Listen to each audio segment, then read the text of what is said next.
The game of billiards has been around in one form or another for nearly 500 years. During the 19th century, the game's rules and equipment evolved to basically what they are today. Billiards, also known as pool, is played on a slate tabletop covering a wood frame that's usually 2.5 meters long and 1.2 meters wide. Clients order billiard tables much like they would custom-designed furniture. They pick the table's style, colors, the type of wood, and its lacquer and stain. The table comes in maple, walnut, mahogany, cherry, and the most popular, oak. A computer-guided machine shapes part of what'll be the table's frame. This machine's rotating heads perform several different tasks. A profiling head carves the angle of part of the frame. A routering head creates the table's decorative grooves. And a drilling head makes holes for bolts to fit through. 6 wood components, called rails, will surround the playing surface. They have diamond-shaped carvings that'll become visual markers for the players. After spraying the rails with glue, a worker inserts 18 metal nuts. They'll be used later to secure the rails to the playing surface.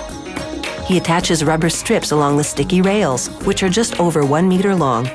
The rubber will cushion the balls when they hit the sides.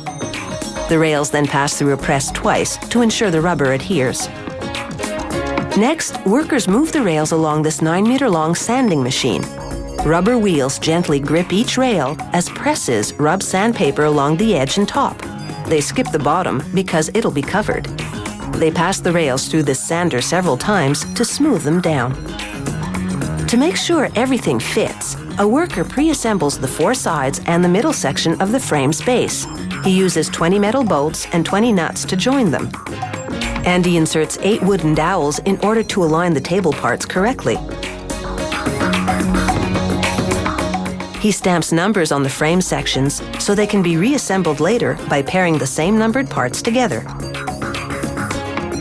Next, a worker hot glues 18 2.5 centimeter long mother-of-pearl components called sights. He fits them into the carvings on the rails, which have now been stained to the desired shade. He taps them into place using a hammer and a block made of synthetic resin. This way, he won't damage the rail. A worker then lines the rubber part of the rail with cloth made of wool and nylon. He attaches it with a plastic strip that fits over the cloth and into a groove. He uses a mallet to ensure the cloth is tightly inserted. The worker then staples the cloth to the other side of the rail. A zinc and brass plaque displays the table's brand name. After shipping, workers reassemble the table in its new home. Serial numbers ensure the parts belong to the same table. Assembly takes about 2 hours. They match the numbered parts together using up to 50 bolts and 50 nuts. Then they level the table using metal components called leg levelers to adjust the table's height. It's like sticking a matchbook under an uneven table leg. Now comes the really heavy lifting. Workers fit the 3 sections of the table's top, which are made of slate and weigh up to 136 kilograms each. Slate won't degrade, and it won't budge if you hit it. The workers use 12 screws to attach the slate sections to the frame.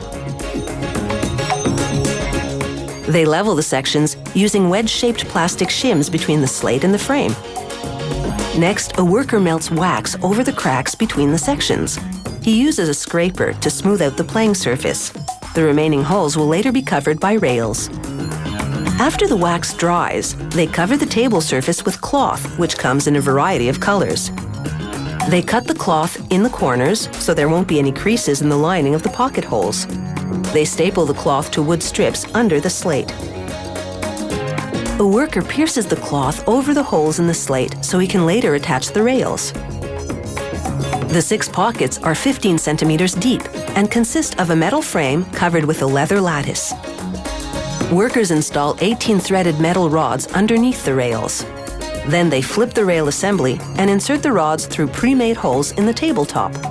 They use nuts to secure the rods in place. Screws attach the pockets, and voila! Your table is ready. For prices ranging between $1,500 and $15,000, you have quite a stylish game. Just watch out for the sharks.